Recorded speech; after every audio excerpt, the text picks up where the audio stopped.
thank you to Protect the Harvest for sponsoring this next discussion. Again, I think the flow of things has probably illustrated to you why we're moving on to this panel, which is hearing from farmers and ranchers themselves who are out there engaging with their communities, particularly on social media about issues in animal agriculture. Before we get started, I have a poll question for everyone, which is, do you use social media to engage? I don't see the poll coming. There we go. Do you use social media to engage on animal ag issues? So you do or you don't. And if you don't, there's a few different options for why. Is it time? Are you worried about negativity like we just talked about? Maybe now's not a good time to ask you when we just went through kind of the worst case scenario of what can happen. But do you engage on animal ag issues on social media? Let's see the results. Okay, so about 50-50, about 42% are actively involved in using social media. The rest do somewhat, but would like to do more, or they don't for a few different reasons. There's only a slim percentage who are not interested, so that's great. And I'm sure even those folks will find value in hearing from our farmer and rancher panel. I'm going to introduce our panelists and then turn it over to them to share more of their experiences. First, we're going to hear from Dr. Marissa Hake. She is a veterinarian known online as Calf Vet. We'll hear from Ryan Volk, a fifth-generation farmer from California with almonds and poultry. He is known as the California Farmer. Tara Vanderdusen is a New Mexico dairy farmer and an environmental scientist who is known online as New Mexico Milkmaid. And Michelle Miller is an Iowa sheep, beef, and crop farmer, better known as the Farm Babe. With that, I will turn things over to Marissa and the rest of our panelists. Thank you. Well, thank you for having me today. Again, my name is Dr. Marissa Hake. I'm a veterinarian. You can find me online at the Calf Vet. You can advance slide. So I want to dive right in today and talking about the value of engagement. I think we often forget the why behind the things that we're doing and why we're sharing. And really, at the end of the day, it's to build trust on social media, which also leads to building loyalty around a product or a brand. We want to be able to reach outside of agriculture, and who we want to target is the movable middle. And this group of people are the mom at the grocery store who's just trying to make the best decision for her family, right? So those are the people that we're trying to target. And social media also helps to reinforce our social license. And I'd like to touch on this topic a little bit more. Advance slide.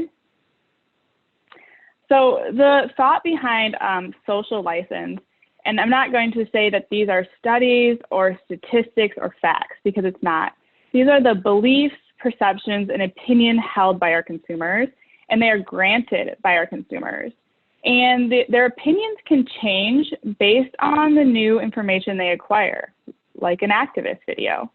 So hence our social license has to be earned and then maintained. And on this chart here, you can see that we want to stay on the left side of this scale to keep our social license, when we keep that through ethics, values, and self-regulation. When the scale tips and we go over to the right side of the scale, we're now under social control. This is higher cost, and we see legislation and regulation among our practices. So again, we want to make sure that we don't erode consumer trust and that we can stay on the left side of this scale. Can you advance slide, please? So this is just touching again on how social media can be a powerful tool to interact with our consumers and find common ground, right? Yes, I raise your food and I'm a veterinarian, but I'm also a mom, a Christian, a Spartan, an equestrian, and an Enneagram type 8, and that just builds common ground with our consumers. Advance slide. So again, this slide just reinforces the notion that consumers do want to be hearing from farmers. 62% of millennials say that when a brand engages with them on social media, they're more likely to be a loyal customer. 63% of millennials want to stay updated on brands through social networks. And this one I thought was really interesting, that 86% of millennials wanted to learn about relevant environmental issues from the brand itself. they are looking for us to self-regulate and keep our social license. Next slide, please. Again, we know that social media is huge, right? 88% of 18 to 29-year-olds are using Facebook. And I thought the stat from Social Chorus was really interesting, that 95% of millennials in the United States say their friends are the most credible source of information. That's Karen on Facebook, right? Karen is the most credible source to our consumers. And so we as farmers need to be the Karens out there on Facebook as well, or social media, putting out real trusting information. Next slide. I just want to do a quick double click down into this study. It looked at the insights and behaviors of the US dairy consumer. And I wanted to click down onto number 2 when transparency is expected. Advanced slide. So again, our consumers expect transparency, and more than 2/3 of consumers want to know more about ingredients, sourcing, and manufacturing processes when they are considering dairy purchases. Next slide, please. And within that, within the sourcing practices, 70% of our consumers must know or would like to know about how their food is raised. And that 70% is us. We're the farmers on the front line who can give our consumers the information about how their food is raised. So also I thought was really interesting in a report by the Center for Food Integrity found that farmers ranked high among consumers for one, being held responsible for safe food, as well as ranking high for being trusted to ensure safe food. So they ranked 3 above federal agencies and food companies, which were 8 and 11 respectively. So it just helps reinforce that farmers are the ones that our consumers are looking to know more about how their food is raised. Next slide. So I want to end my section today by saying that being a farmer on the front line can be scary. It's time consuming, it's demanding, especially for people that are not traditionally trained in public relations, right? Farmers, veterinarians, this isn't our background. And so we make mistakes, sometimes we cross lines, we get attacked by activists. We often internalize a lot of this, and it can be very mentally draining, and with some of the backlash that we receive. So I just want to put in a reminder that we need to support these people who are standing up for our industry. And with that, I will let this go to Ryan out in California. All right, thank you, Marissa. Can you all hear me? Yes, sir. Perfect. So yes, I am Ryan Volk, otherwise known as the California Farmer, on Instagram, Facebook, and I also have a YouTube channel that I try and promote agriculture on. And I have the unique perspective of being kind of with everyone here in animal agriculture. We raise poultry. We have a chicken operation that we do, that we raise about 300,000 chickens a flock. And we've been doing poultry since 1989 when my dad started doing that. We've been in livestock many years before that. Both sides of my family have been ranching for generations and generations. But also the unique perspective of being on the trend that we're seeing with this plant-based agriculture, plant-based products and things like that with the almonds. And so we started growing almonds about 7 years ago, and it's been an interesting experience. And so I've been able to be a part of that and managing the almond side of things, as well as still working for my dad out at the chicken ranch. So let's go ahead and go to the next slide. So the thing that I really wanted to focus on today is talking about having this perspective that I have of the animal agricultural side and the plant-based side. Is we can be sometimes our own worst enemies. Agriculture really needs to be united. And that's where we can see right there, if united we stand, divided we fall. And so agriculture as a whole is being really scrutinized at these times. And so we really need to stick together and try and uplift and share each other's experiences and really make it so that it's an experience we all are a part of and that we can all share. So like Marissa was saying, much of our society is really wanting to find and source where their food is coming from and know where that's coming from, and where they're turning has never been more important. Like Marissa was saying, a lot of times they are turning to social media. They're turning to their friends. They're turning to Facebook, Instagram, things like that to find that. So we really are trying our best to stand on the front lines and be able to share our story, to be the people that they can turn to. And so as we do that, we need to make sure that when we post and we are sharing things on our social media and engaging on social media, that we are not demeaning anyone else, that we're not talking bad about any other crops or commodities or things like that, that we are all in this together. And I've been grateful to have this support that I've had through social media, through Instagram and Facebook, especially on Instagram. You can see in this picture on my slide here, this is a group of friends that are all promoting agriculture, their specific crops or commodities on Instagram and other social media platforms, and they're doing great jobs. And being able to, looking at that picture, there are so many different crops and commodities represented there, and that we're all able to help each other and work together and sharing our story of agriculture. Next slide, please. So like I said, this picture here actually came at the perfect time as I was creating these slides for this presentation. I actually got tagged on Instagram. You can get tagged in different things like that.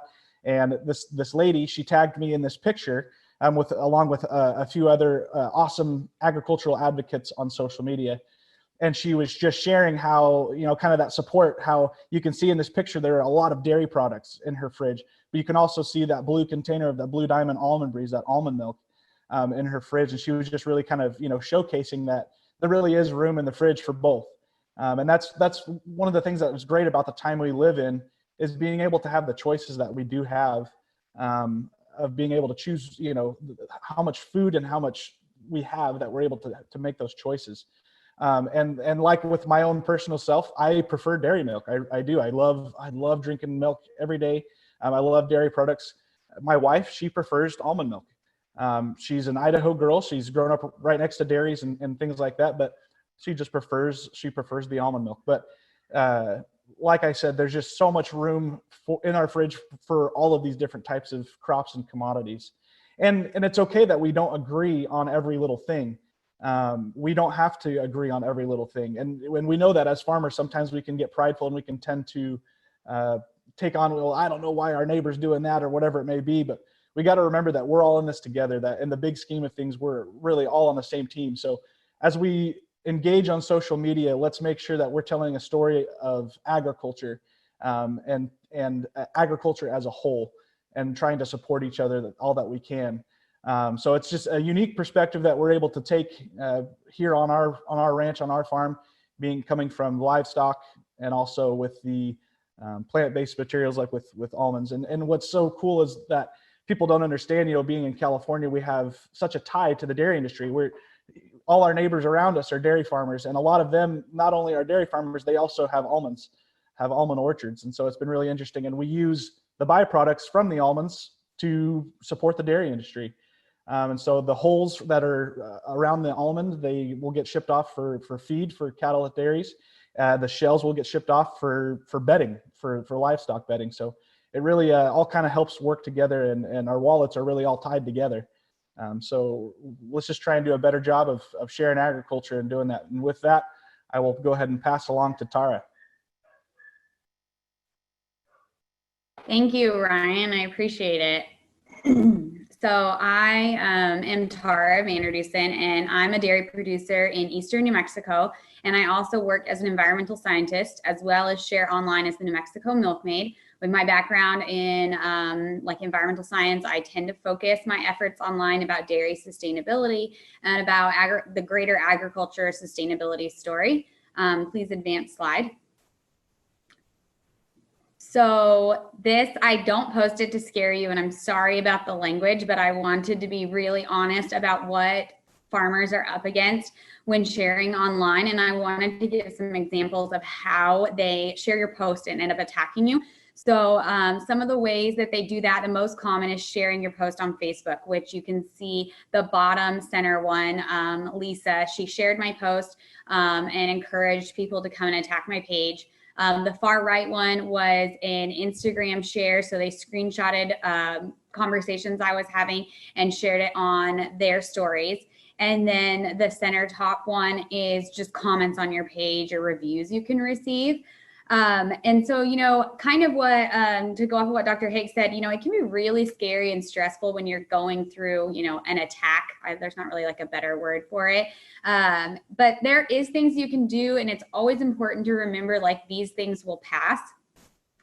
Some of the things I've done, a combination of these, is like unpublish your page for a couple days, block and delete, and ask for help. So all of these posts that I shared are about me eating that cheeseburger. I shared the cheeseburger post back in November, and it just went crazy.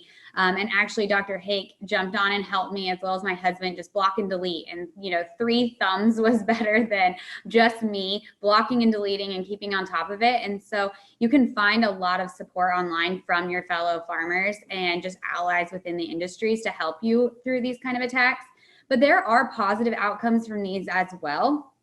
I always encourage people to kind of try and rise above these hateful comments. Don't engage, don't participate in them, because they always make the activists look worse than it makes you look. I have had so many people message me and be like, I can't believe people would say that. Like, it makes me not want to be a part of, the vegan activist community because of the hateful ways they behave online. And so it can be positive for you. It can increase your engagement. I had a milk chug challenge that got hate, and it went so much bigger, and I ended up raising more money for the cause. You can gain new followers, lots of likes and shares that are positive. Like, it's not all negative.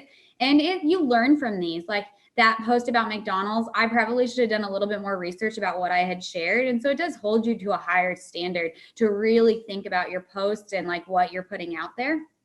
You can advance slide, please. But worse than the activist attack for me is the fighting between farmers. And this is going to really play well off of Ryan's presentation, and there may be a little bit of repeat, so I'm sorry about that. But that top picture is all headlines that I found on Facebook in like a 2-minute search that dairy farmers shared about almond farmers. And it was that almond milk is killing the bees. And I was so disappointed to see how many dairy farmers shared that post, because we are all in this together. The information in those posts was put out by activist groups. And so by us sharing that, we were only supporting the activist groups and furthering their agenda and their causes. And so it's really disappointing to see that. And then also fighting within our industry is the bottom post of dairy farmers fighting amongst themselves, small versus large.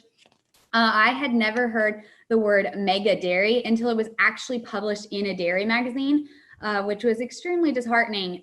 Also on that picture is of my daughter at the very bottom. It was shared by a fellow farmer to further like her conversation about small versus large dairies and being anti-large. It to date is the most hurtful post I have ever had on a social media thing. The activists, I can understand hate, but to have one of my fellow dairy farmers post a picture of my child online to further their agenda just devastated me. And I just think that there is more positive ways that we can have conversations. If you'll advance the slide, please. Going back to what Ryan said, I promise we didn't plan this, but united we stand. If activists are attacking one industry, the next week it could be your industry. If they're attacking large farms one day, it could be small farms the next day. Like their end goal is to end animal agriculture. And we really have to stand united. I agree with Ryan that we may not all have to agree. Like, I don't think almond milk should be called almond milk, but it doesn't mean I want him to like go out of business or be attacked by activists for harming bee populations. Like we can disagree while still supporting each other. And this photo like goes exactly to what Ryan said. That's me in front of a ton of holes from peanuts. And we all work together collaboratively. And from an environmental like sustainability standpoint, it makes us stronger by working together. The waste of one farmer can be a valuable resource to another. And that's the powerful story we should be talking about and sharing online. I think we can have industry discussions and we can have disagreements without like airing our dirty laundry to all of consumers for us to like fight about. And so I think that that's just like the main thing that I want to say is, while, you know, we're sharing online, support us, support farmers. There is ways to offer support and not tear each other down. So with that being said, I will pass it over to Michelle. Thank you, Tara, and good morning, everyone. My name is Michelle Miller, known as the Farm Babe. The Farm Babe, thefarmbabe.com is my website, and you can find me on social media as Farm Babe, or the Farm Babe is my handle. A little bit about our farm is just kind of what I wanted to start off with, is how we do grow different types of row crops. We're here in Northeast Iowa, so we've got corn, soybeans, oats, hay, rye, raise some beef cattle and lambs. So that's a little bit about our farm. And then I'm a columnist with agdaily.com and really utilize that social media platform to bridge the gap between consumers and farmers through different social media platforms, as an influencer, through speaking engagements, and just any way I can utilize this platform to educate consumers where their food comes from and support farmers.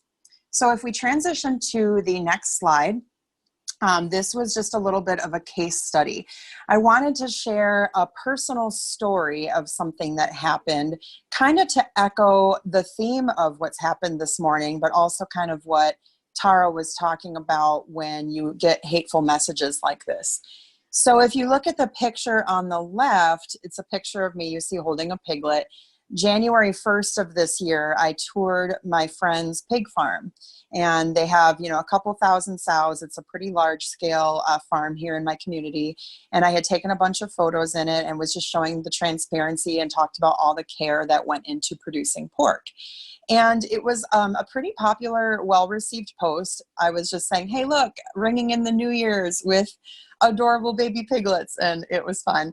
But then the vegan animal rights activists got a hold of it, and it was shared across 600 vegan animal rights groups on social media. And so it ended up being pretty frustrating, because what started off as fantastic went south very quickly, with 9,000 comments I had on that one post before I ended up just having to delete it, which really bothered me that I had to delete it, because I didn't want the vegan animal rights activists to feel like they won, right? But I was leaving for vacation that day. And so to have all this negativity was really wearing me down. I had enlisted the help of friends to help me monitor the comments, but it just wasn't enough. It was almost like it was some sort of computer generated attack of some sort, where all these comments were coming in on multiple posts, the same comment all over. It was almost like they were showing up on posts from like 2016. Like, it was the weirdest thing. It was almost like some sort of computer generated algorithm. Very bizarre. And I do want to preface this by saying that this is a very, very rare instance. I don't want people to be discouraged from advocating for agriculture based on one bad situation, because 99% of the time it's wonderful. But in this one situation, after I deleted that post, I was trying to decide, you know, what can we do to rise above this? Like, how can we do something that can make an impact to kind of put them in their place and almost have their efforts backfire? And so I ended up writing an article for my column on Ag Daily, which is on the left there. And you can see towards the bottom, you know, it had 1,800 likes. It was a positive, well-received article. But in it, I ended up kind of exposing all the negativity. I had screenshot all the hatred. And if you look at the comment sections here, I want to punch that smile off your ugly face. I would kill to kill you. You deserve to get cancer. These were the very tame comments I received. I saved the vulgar ones. I saved the ones where they had memes of me with a chainsaw. They just photoshopped stuff of me killing. It was horrible. It was really, really, really horrible. But what I ended up doing was I decided to start a hashtag called #DonateTheHate.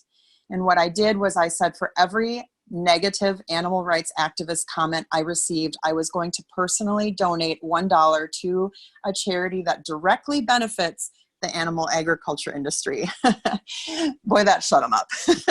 So that was fun, right? Like we could sit here and take all these thousands of negative comments, but instead I ended up getting about 40 negative comments, right? So it really quieted them to say, all right, you guys, go ahead, leave your hatred comments in the comment section. And for every comment, I will donate. So I donated to Protect the Harvest, to Animal Ag Alliance, to NAIA, and to a couple other different charities that directly help support our industry and our cause. And so I thought it was a really effective way to hashtag donate the hate, to say, every so often, maybe one of the activists wouldn't read the article and they would just say something nasty in the comments, to which I could respond, thank you so much. $1 has been donated to the Animal Agriculture Alliance in your honor. Thank you. And so it was kind of like, oh crap. So I really love this, but I mean, I'm one person. I had to limit it at $1,000 max, right? Because I don't have that kind of money to be throwing around if they were to just come in and with like 10,000 comments.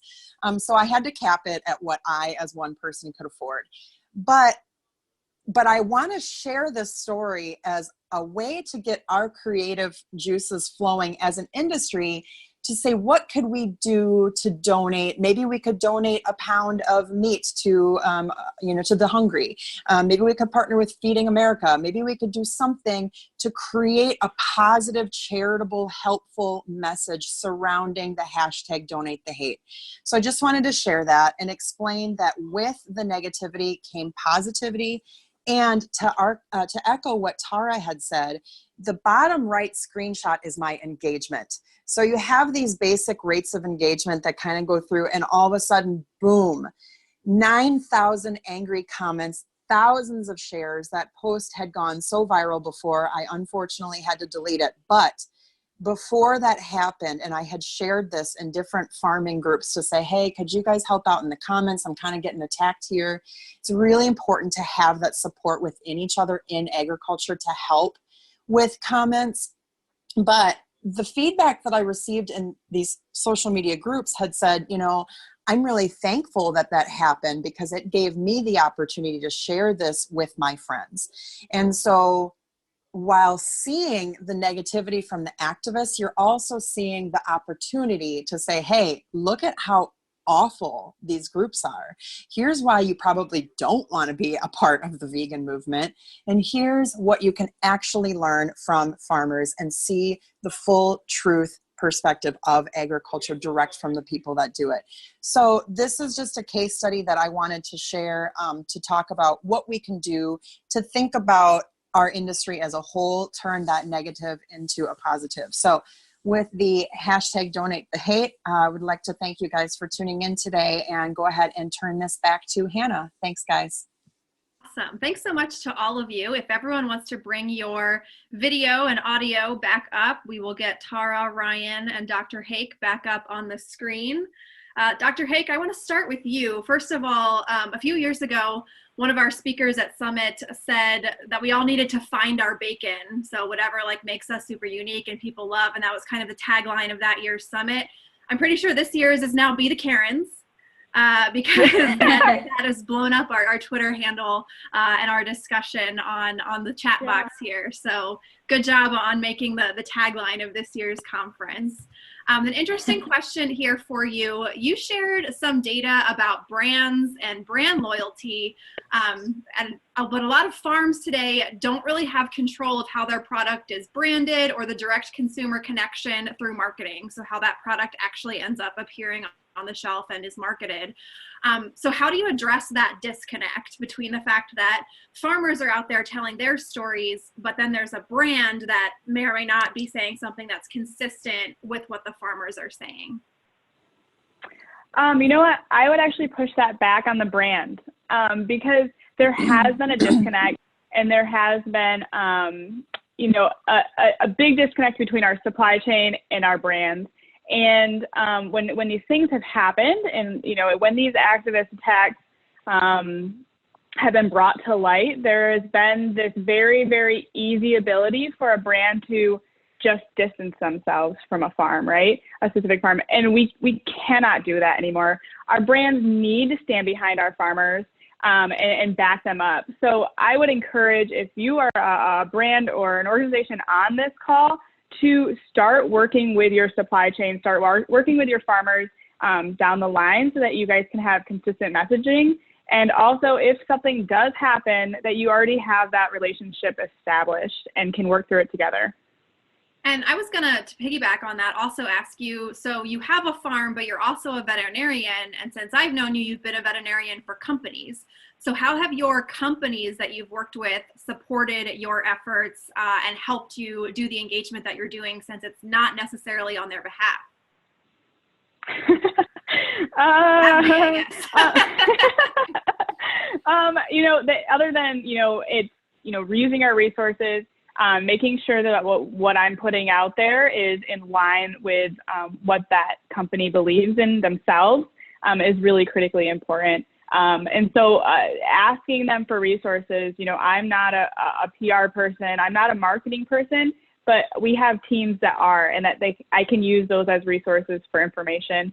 But you have to ask and you have to reach out.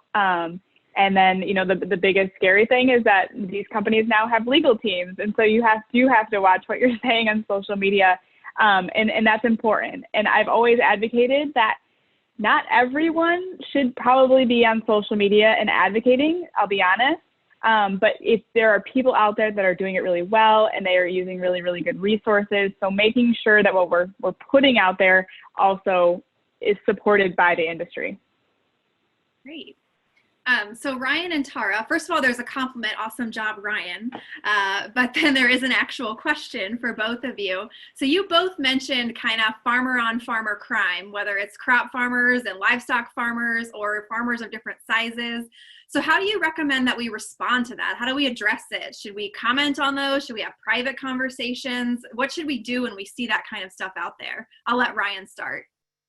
Yeah, I think it's important that there is an open dialogue between those individuals or whoever it may be. And if we are seeing things on other people's posts where people are commenting, yeah, I think it is a responsibility that we should have, that we should try and chime in and kind of just try and cool the situation or whatever it may be, but also to just really try and help each other out and be kind about it, be nice about it, and so that you're not hurting either individual, but that you're really trying to uplift it and help those people out. And Tara? I think maybe a little bit of education, like whether that be from like our state and regions, like our SR teams for checkoff dollars. I think that just a lot of farmers maybe aren't aware of the implications and the backlash from that kind of thing. I know when I saw some of the posts about the bee populations, for a split second, I was like, oh my gosh, how terrible. And then even knowing what I know, you still see something like that. And you have to remind yourself to stop and think, who put it out there? What's the source? Just all the general things. And so I think just farmer education, having conversations like this, sharing, I'm sure Ryan can share stories that I have consumers that have said oh, well, why do you hate this type of farmer? And it looks bad. And I think when farmers realize how bad it looks to consumers, it makes them stop and kind of think about it. Consumers want choices, just like Ryan said. There's plenty of room in the fridge. I mean, I have 4 different types of milk in my fridge: strawberry chocolate, a vanilla, and a regular. We all want our choices. I think I have 3 types of ice cream. So just reminding farmers of that, that Ryan's not taking away our market and we're not taking away his. There's room for both. Yeah, I think the biggest competitor to milk is bottled water, right? It's not. Correct. Yes. So, and I think milk still has 96% market penetration in fridges. Even within our own, we're seeing blends of milks and people are loving that, and, higher protein milks. There's so many options we could go on and on about. And so it's not an us versus them at all, in my opinion. And I think marketing, we have to be careful with the marketing side of that too, that we keep that all in mind. And that's what I'll go ahead and ask you now, since you brought that up. So how would you respond to somebody that says, well, that's just me marketing my product? I'm going to share an infographic. There's a question here about the benefit of real milk versus plant-based. I'm not necessarily trying to denigrate plant-based. I'm trying to promote my own. Or, I'm a local beef producer, so I'm going to put on my Facebook page about how it's pasture raised and everything. And that's how I market my product. So how would you respond to that response of, well, I have to differentiate, so how can I do that without being negative? I think there's a fine line there, and I think we all can appreciate how difficult that is. We want to market our product. We want to get as much of the market share as possible. For me, I think that it's very easy to say, if you're looking for a protein in your milk, whole milk is the source of great protein. If you're looking for a low calorie option, you could choose almond milk. Like, I think there's ways to market your product without bad mouthing another product. Actually, I get turned off by brands with that. Like, I even know, the organic versus conventional. I think that you could show pictures of your cows, actual cows grazing on a pasture, without saying conventional farms lock up their cows. Like, that you don't have to go there. Like, you can, if your product is so good and you truly believe in it, you should only have to talk about your product. You shouldn't have to talk about another product to make your product look better. I don't know if that makes sense. I hope it's coming across the way I'm thinking it in my brain. Yep. Amen to that, Tara. I was gonna. Yeah, go ahead. As the fence sitter between livestock and crop, how would you respond to that notion of competition? I had a great conversation with. We had a meeting. So I'm part of Blue Diamond. So that's it's a co-op, and so it's grower owned. And so we have these meetings that we do monthly. And so I was with a group of growers on a Zoom meeting, and there's probably 50 of us or so.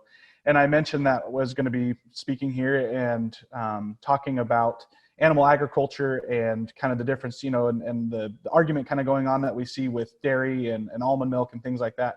And it was really interesting hearing from some of the guys that we have working in the office with Blue Diamond, and how they realized that. They said, hey, we have a lot of growers who are almond growers who are also dairymen, and they would never allow us to put a commercial or to produce anything out there that would suggest to stop, choosing dairy or anything like that, because that's not what we're here to do. We're not here to take anyone's business. We're not here to convince anyone otherwise. And it was really interesting too, talking kind of about labeling, because as a poultry grower, livestock and cattle and things like that, of course, you hear these things Beyond Meat and or whatever it may be that they use the labels to really show, they're using the same, they call it meat when it's not. And same thing with almond milk, calling it milk. And that's one thing that was really interesting. They talked about, they really focus on that with the labeling with Blue Diamond, because right now it's actually a federal standard to have the label say almond milk on it. But if you notice, what's really cool with us is on our containers, the almond milk is this really kind of small print. They really advertise it as called Almond Breeze. So that way they're like, because they're like, we know it's going to come, and we hope, it gets to the point where it does come down, where they decide to, remove that label, that people know what they're buying. Consumers are smart enough. They know what they're buying. Thank you. So Michelle, you are a Facebook power user and have quite a large following there. So I'll direct this to you. Do you use a personal page, or do you have a business page that you engage on Facebook, and why? Do you have one versus the other? Yeah, I definitely keep it separate. My personal page is my personal page that's only for my close friends and family. And then my business page is Farm Babe. So if you just go to Farm Babe, that's where I do all of my outreach and really kind of keep that separate. So yeah, try to, I think it is important to kind of like keep some like privacy in parts of your life, right? Like, I don't need the whole world knowing. Like, I don't want the vegan activists to be able to track down where I live. So I'm pretty vague about where I live in my Farm Babe page, but then on my personal page, I only let very select people in that I trust, that I've known for a long time. I'll direct this next one to you as well. So do you have 3 to 5 questions that you would suggest that people ask ourselves about information or things they're seeing, the source of information, to help know the validity of posts? So that's a great thing. Yeah. Yeah, that's a great question. So I would say to check the author, check the source. check the author. Just do a quick Google search. A lot of times if I take the author's name, I'll put it in a Google search with words like keywords like vegan or animal rights, and just see what kind of pops up. To some of the other points that have been said today, you know, people will come to you and say, well, I really just want to learn more. And oftentimes that's the case, but if you have any inkling that there's a little bit of suspicion, take a second, Google their name, look them up on Facebook, see if they're tied to any animal rights groups at all. It doesn't take long to do that, but just search, just do a quick search, find out who they are. You can also see in different articles, it might say, well, studies show, but then do they actually post that study? Like, is there actual credible research behind what they're saying? And if so, check it out, you know, kind of who funded it. We know that there's a lot of funding behind animal rights activist groups. Every so often somebody says, well, that was funded by the dairy industry, so we can't trust it. It's just biased. And it's like, well, if you don't trust the dairy industry to teach you about dairy, then who do you trust? And then they're kind of like, oh, you talk to Apple about your iPhone and you talk to GMC about your truck. So doesn't it make sense to talk to a dairy farmer or somebody that has a PhD in dairy science to get the real facts? So when you kind of put that spin back on the person and say, well, of course, you know, I think that helps. But yeah, I would say those are kind of like my top points, is to really check the source, funding, Google the author, find out what their background is. And, you know, is there like some sort of agenda tied to it, and go straight to the source for your information. There's a suggestion that you write a blog post about that, and they would love to share it. So. Yeah, I have. Actually, I have. I was thinking you did. That's why I picked that one. It's on agdaily.com. You can search for that on Ag Daily. I think the title was how to detect pseudoscience. I think I have to double check because I wrote it like last year. But thanks for the reminder. I should reshare it. Yeah, you can drop it in the chat box here too. Yeah, there we go. Thanks. So Dr. Hake, we'll bounce back to you. So how do you, and my question would be, do you engage with activists? So when you get those posts on your comments or things like that, do you respond? Do you not respond? What are kind of your rules and guidelines? Because as this question asker noted, it can get ugly. It can get ugly really, really fast. And I don't know about everybody else on this board, but I'm still waiting for my payout from Big Ag, right? I get that a lot. So, you know, it depends honestly on the day and how much time and resources I can put into these. At this point in, you know, in my career and how long I've been doing this, a lot of times it's not worth engaging with most of these people. If they're coming across with hate, it automatically becomes a block and delete, and that's the policy that I have posted on my page. If it is a legitimate question about the care of the animals or why we do certain things, I will definitely engage with those people. And I'll be honest, a lot of those legitimate questions come in through a private message. They don't actually put it in the comments. So my policy is honestly block and delete. If I'm feeling a little froggy that day, I might engage for a little while before I block and delete, but that's usually the policy. Ryan, I'm guessing a lot of our attendees might be thinking this. So maybe they don't want to have their own page, or they're not a farmer, or they work for an association, so they don't necessarily think that they're the right fit to be on the front lines, but they want to help spread good, accurate information. So what's your advice for those folks? Yeah, I think, you know, not to say that, you know, everyone should be on social media, like we've said before. I think Marissa was saying that, you know, not everyone should be trying to advocate as strongly as maybe we are, or things like that. Maybe you do have, you know, too much going on, or whatever it may be. But I would hope that most people even have at least a personal, you know, social media page, whether it's Instagram or Facebook, whatever it may be. Even if they just share that post that we make, or that someone else makes, to their friends and family, they'll see that, and that kind of just continues to get passed on. So I think sometimes it's easy for us to just really want to share the funny things that we see, and share those kind of things on our social media pages. But if we can really see something that, hey, you know what, this is going to benefit a lot of people if they see this, share it on their page. And even if they, you know, maybe on their operation, they don't want to be the one that's making the posts, or or taken the time to do that, but maybe someone in their operation can, that they trust, that they are gonna show their operation on a good side. And so maybe finding someone in your family or finding someone in your operation that would enjoy doing that as part of their job, is really making kind of a social media presence for your operation. I think that really benefits your operation and agriculture as a whole. Thank you. So Marissa, you kind of shared your slide that had all your different identities. So you're not just a farmer or a veterinarian, you're a mom, you have these other hobbies. So there's a question about what you might be doing to connect more directly with consumers around some of those shared interests.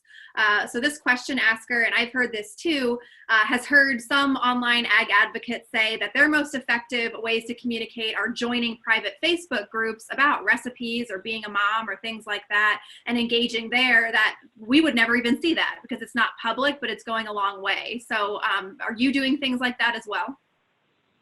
Absolutely, yeah. Through either, mom or school groups. During this COVID-19, I've personally been donating dairy to just people in the community that need it, and through those groups. I'm a wannabe workout person. I'm part of some physical activity groups, and I share in there about the nutrition of dairy and which dairy products might be better for, say, a keto lifestyle or these different lifestyles that they can fit in. So yeah, definitely sharing beyond just the public platform is very effective. And again, that goes back to that movable middle. Those are the people that we can reach with this information. And Tara, you showed us your adorable daughter, and Michelle alluded to earlier maybe taking some security measures about what you share, whether it's your address or whatever. So do you take any certain precautions with what kind of information you put out there on your page that others should be thinking about too? Yeah, similar to what Michelle said, I tend to just say I live in Eastern New Mexico, and I don't get super specific. It's one of the reasons I chose like a name outside of my name for my social media page. I chose not to share my farm name, and I usually don't unless it's like a dairy publication or something. I'm also a part of, a family farm, multi-generational, multi-siblings, and not everyone is as comfortable. There's varying degrees of how comfortable they are about me sharing the actual farm and the farm name. And so I definitely am cautious there. I pretty much feel like my life is an open book, and that I share my daughters, our day-to-day life, but there is some boundaries there about the farm name, the farm location.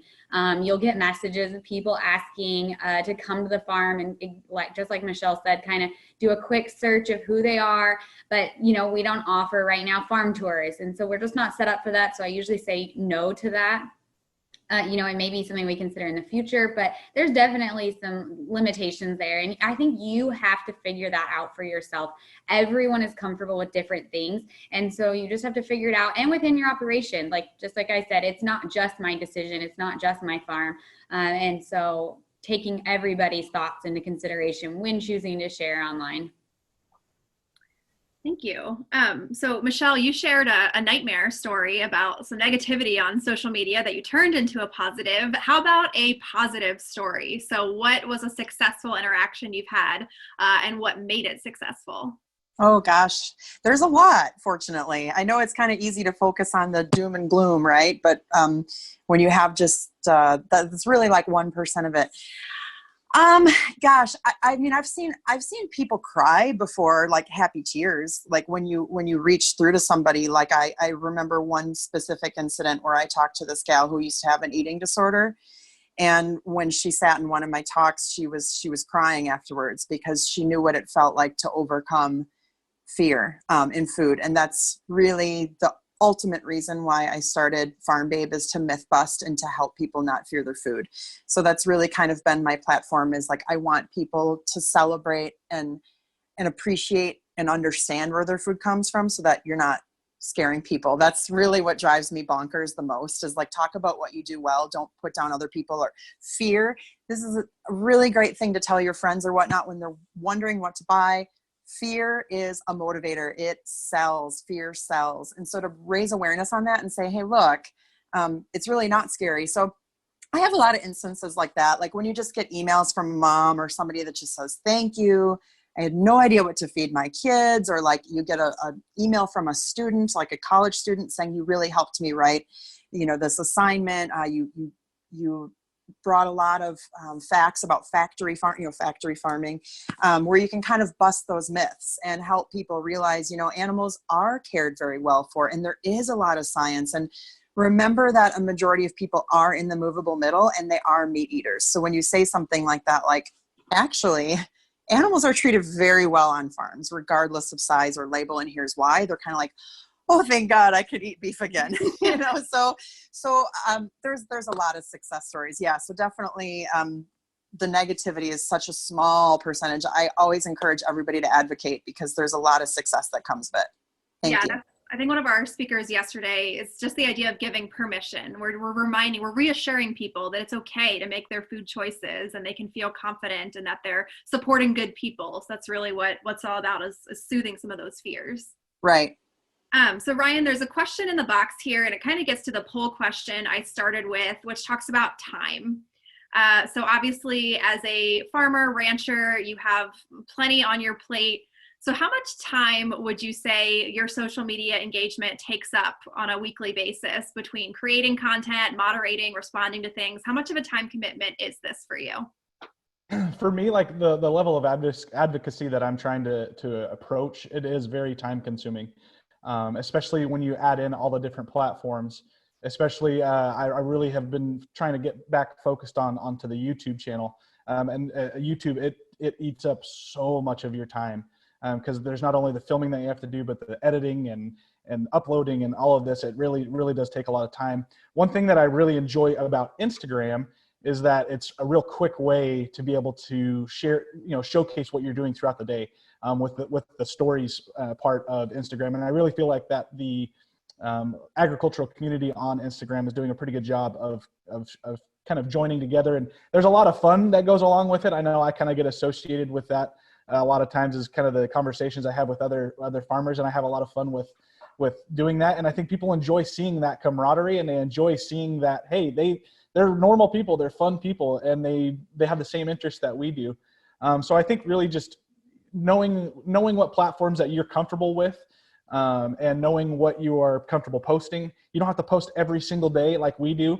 You don't have to post, you can post once a month if you want to. Even just a post here and there really does help that out. And I really would like, people to try and get more involved even in the stories. Like I said, you can really just get that going. Great. Well, to close here, we're going to do a lightning round and answer a question here. I'm going to add a question. So what's your favorite social media platform? And make sure you tell us how to follow you there.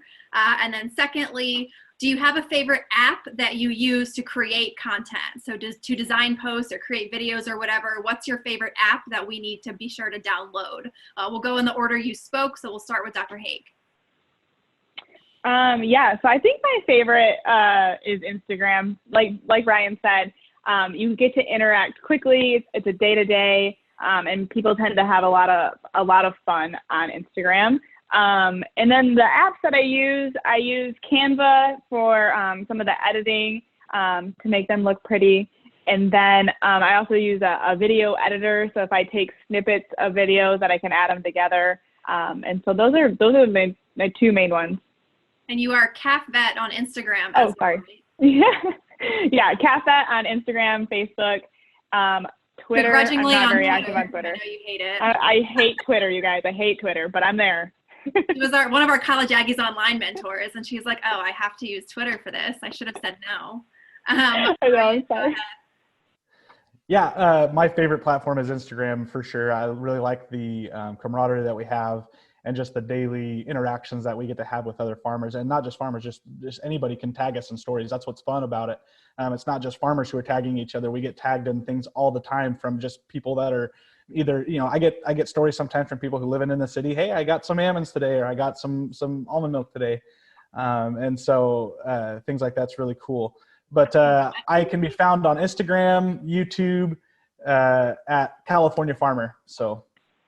What did you Ryan, say? can you clarify how you say almonds for me, please? Oh, Well, it I was didn't even- interesting. He said almond milk, but then when just referring to the nut, he said almonds. So that was, Almonds, yeah, that's just something in our area that a lot of the growers, that's what they call it. It's a silent L, just like the salmon. You know, salmon's yeah, got an because L. they shake the L out of them, right? Yeah, they shake. That's the joke.